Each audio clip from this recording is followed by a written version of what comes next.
Call the meeting to order. I'd ask you stand with us for the Pledge of Allegiance. Jeez. I pledge allegiance To the flag of the United States of America and to the republic for which it stands, one nation, under God, indivisible, with liberty and justice for all.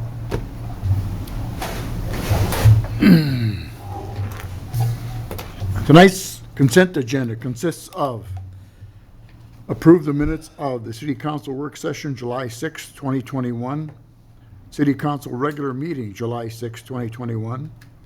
B, authorize the mayor and city clerk treasurer to execute an agreement with Safe Assure Consultants Incorporated to provide a safety program for the city of Winsted in the amount of $3,329.91.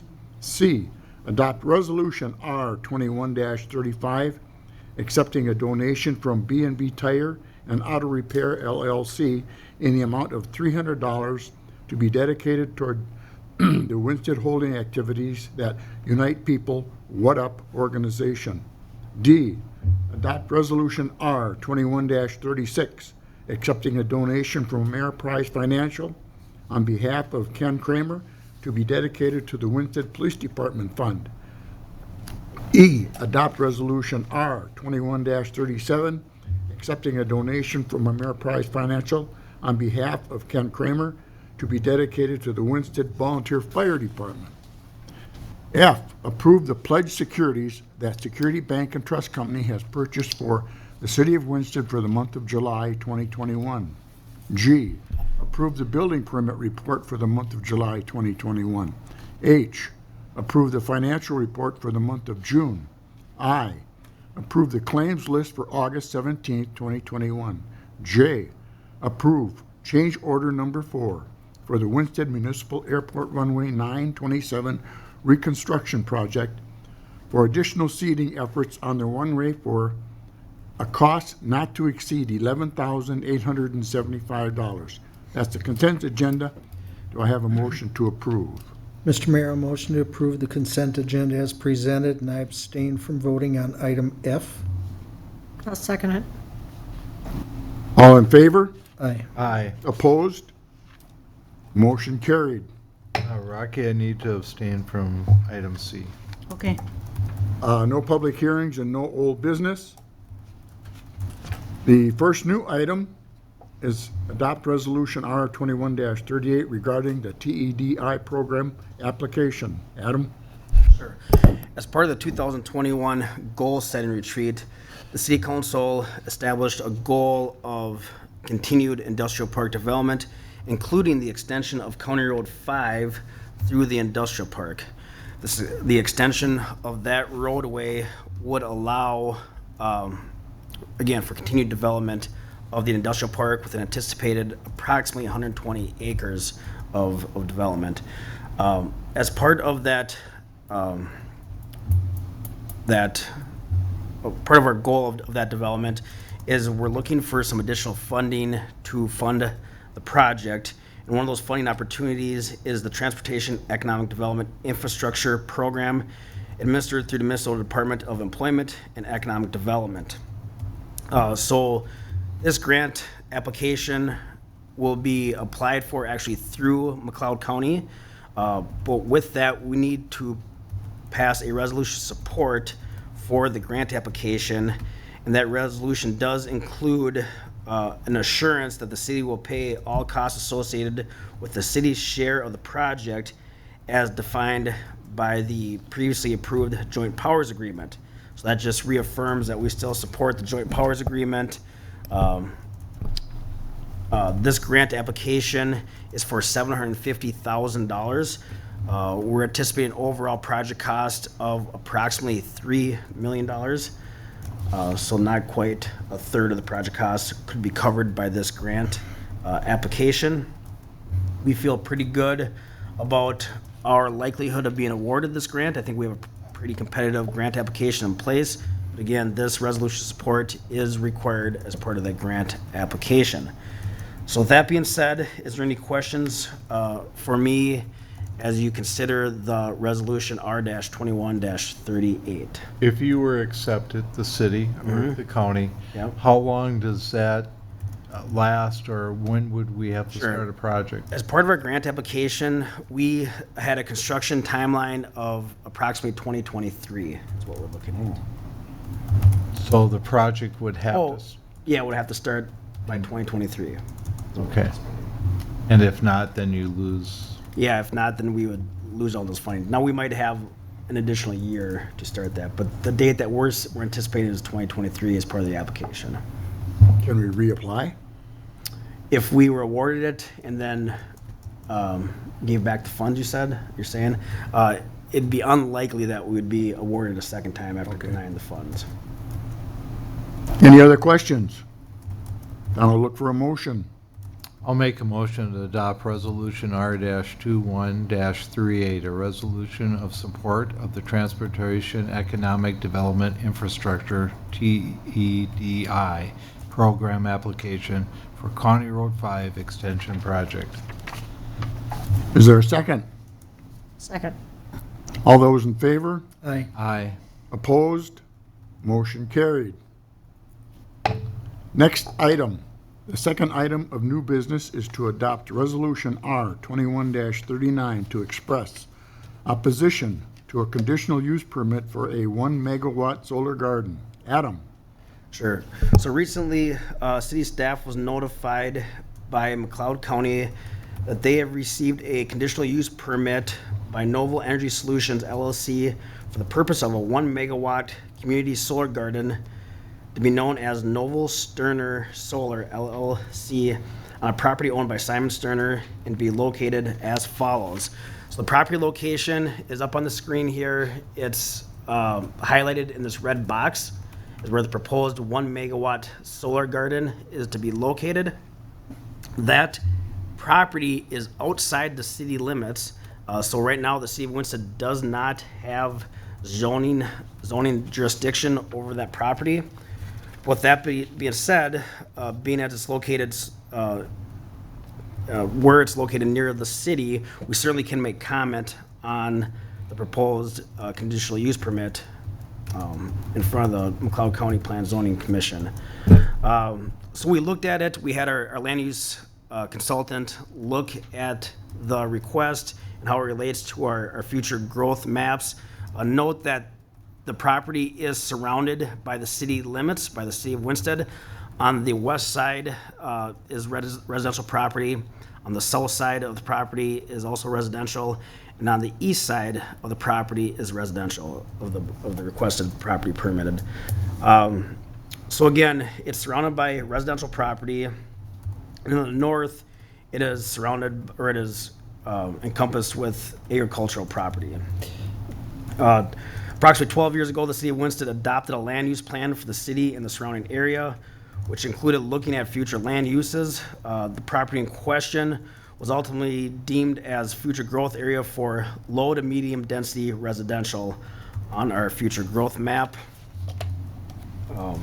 When we established our land use code for here in Winsted, we included language to allow for solar gardens within the city, but only as interim use within the industrial district.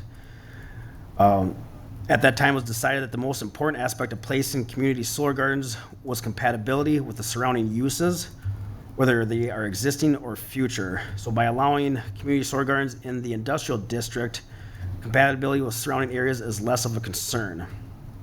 One thing the city of Winston tried to avoid was to allow community solar gardens in or adjacent to residential areas. This included existing residential areas and future residential areas.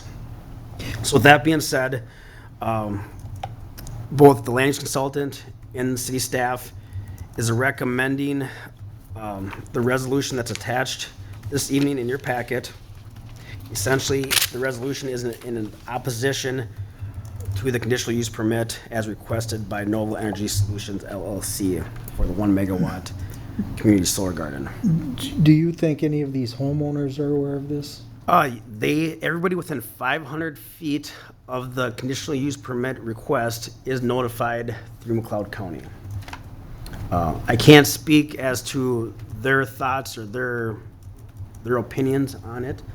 When city council makes their decision regarding this resolution, I implore you to think, not only next year, but also 10 years down the road, 25 years down the road, Right. and ultimately 100 years down the road. The best use of that land moving forward. Two parts. First one, as far as solar gardens, our planning commission has something written up that we only wanted solar gardens so many miles apart, correct? I can't speak to that exact language. Yeah, I there don't have is, that. there is, Mike. Right. Right, when we were, and I have a Sure. feeling this is well within 5 mile sticks in my head. Sure.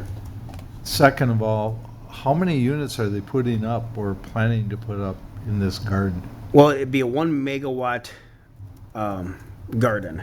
So So the I one we have that's, think that's a 5 megawatt. so it'd be- What is the one down on the gravel out across from where Dean Sherman was? That's smaller. yeah. I think the state only allows 1 megabit or Yeah. megawatt. There has been some changes Oh. within the state laws. When they did the solar farm out here by K-Way, they could go up to 5 megawatt. Right. But now it's, I think 3. It's either 3 or 1. I think it went down to 1. Yeah. Again, Oh, it now did? it's back at 3. There's been some variations within state law regarding the size of solar gardens. This proposed a 1 megawatt. I can't speak for sure how that compares to the other ones. I will note that McLeod County does have additional applications in for property near Winstead for solar gardens. The other application is a little southwest of the airport, so outside of our future growth area, so I didn't think it was as pertinent that we comment on this. But being as this is adjacent to the city limits on 3 sides, I think it's very pertinent that we Right. comment on our, Yeah. Absolutely. on I our agree. Absolutely. review of this. So, Any other questions? I'll make a motion to adopt Resolution R-21-39 expressing opposition to McLeod County Environmental Service and the McLeod County Planning Commission for a conditional use permit requested by Novel Energy Solutions LLC for the purpose of a 1 megawatt community solar garden to be known as a Novel Sterner Solar LLC on the property owned by Simon Sterner. We have a motion. Do I have a second? I'll second that. All in favor? Aye. Opposed? Motion carried. One question, is there any merit in contacting our county commissioner and letting him know? well, the next step on this is the Plan Commission, McLeod County Plan Commission will review the conditional use permit. Okay, I will be in attendance to that. okay, In the meantime, I will, yes, likely also contact. Okay. the commissioner that represents this district. Okay, no opposition, the motion is carried. Tonight's organizational report this evening is from the Winstock Country Music Festival. Young man in the red shirt is coming forward to state his name, address, and marital status. There we go. Marital And, status. here first is our official Thank you. event program. Tom, I know you've probably seen. I've seen one many or of two, those. yeah. Good to see you There you again. go. Good to see you. Thank you. Thank you.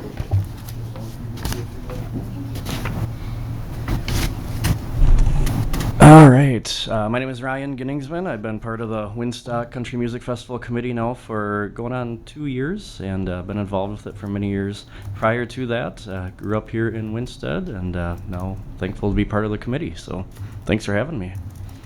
Good to have you. It is good to be here. So as you know, it's been over 2 years since we've had a Winstock. So we are working feverishly. I'm sitting here, but we have a crew of many volunteers out at the grounds right now doing everything from raising tents to setting up counters to working on the land, getting fences set up, backstage area, road grading, you name it, it's being done out there in anticipation of this weekend. So very, very excited for that. Just a couple things I'll note going into this year's event. Like I said, it's been 2 years since we've had this, so a big thing that we are working on is sort of re-educating our fans, reminding them of some of our policies and procedures, things of that nature. We did have to enact a burning ban just because of the conditions. We announced that this morning. overall received pretty well. We didn't expect there to be too many surprised by that, just based on the heat and dryness that we've had over the summer so far. So we will not be allowing any campfires at Windstock this year. So that is new. We've done it a few times in the past, but not recently. It's been a few years since we've done that. So a few other new things this year. We have a clear bag policy that will be beginning this year as well, and security wanding. As folks enter the concert area, we will be wanding all of our guests. That's primarily as a request from one of our artists. So I had asked for heightened security on that side. So we will be wanding everybody. I think we have a pretty good process in place for that. So we'll be moving forward with that as well.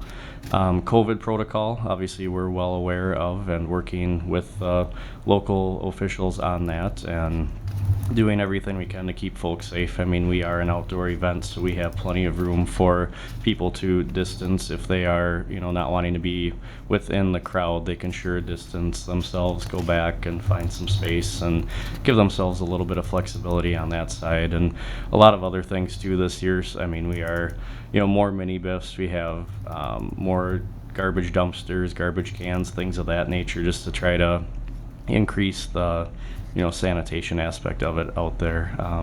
We did receive a large donation of hand sanitizer, which we will be distributing in many different manners out there as well. So we have, I forget how many pallets of hand sanitizer sitting at K-Way right now, but we have a lot of that will be distributed and available for use as well. So other than that, a lot of the typical stuff coming up. We have the Thursday night spaghetti dinner, we have the beanbag tournament, the pre-show beer tent party, all of that fun stuff.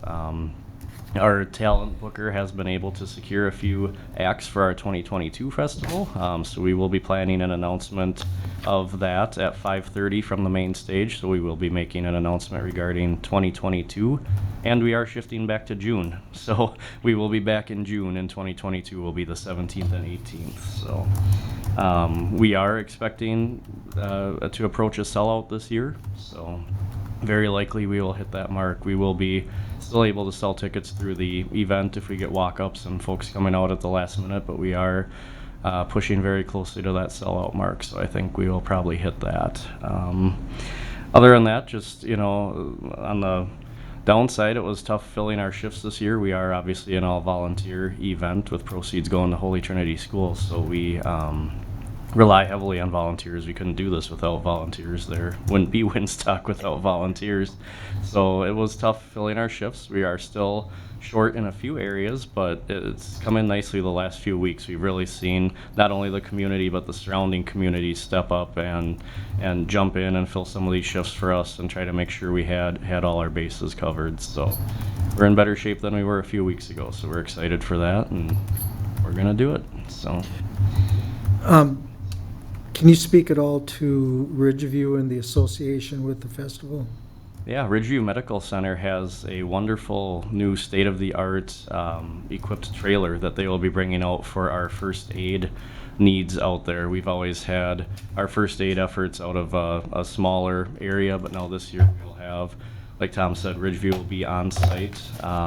They will actually have a doctor on site in addition to a few, I believe, registered nurses, people of that nature, to be able to treat more, if anything comes in that's easily treatable on the grounds, we can be able to take care of them right there. So it'll be definitely a great thing, and we're very excited to have that out there and thank them for working with us on that.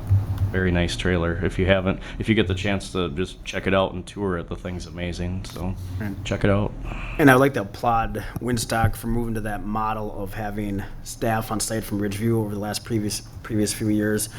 Prior to that, our first responder staff or our fire department staff covered some of that stuff, and that certainly put a burden on them to be able to do that. Right. So within the last few years, you've moved to that model, and that's been a good for us as well, so I appreciate that. Absolutely. From a staff perspective, Windstock is certainly a class act to work with in terms of getting this project up and running here in Winsted, so thank you for that. The city of Winsted does provide some police protection and some fire protection associated with the project. Certainly that's heightened this year with the fire conditions, but we're working through that, and they've been great to work through. But we will have some staff on site some hours every night to account for any fire that comes about with the fire pits, etc. So, Yeah. so again, thank you guys for your efforts there. Yeah, no, absolutely. We kind of consulted with some of our local officials. Decided, yeah, we better call this, and we waited as long as we could before making that decision, because obviously campfires are an important part of the event for a lot of people. They enjoy sitting around the fire and that sort of thing. So we don't take any of those decisions lightly, but yeah, you know, There make was, sure everyone stays safe. A study done 5 or 6 years ago now that for the restaurants and bars and retail businesses, gas stations in town, that Winstock brings in well over $500,000. Yeah, the economic impact to the community is phenomenal. So again, we thank you from an economic standpoint, what you bring to this community. We thank the business community. Every year they step up and support us in many ways that we can't even think to mention all of them. The community, the business community, the Chamber of Commerce, everyone in town is just beyond supportive of Winstock, and we sure appreciate it. And like the volunteers, we couldn't do it without them either. So you're probably looking at close to 20,000 each day? Right. Yep, that would be our sellout numbers. So we'd be Okay. right around that. Yep.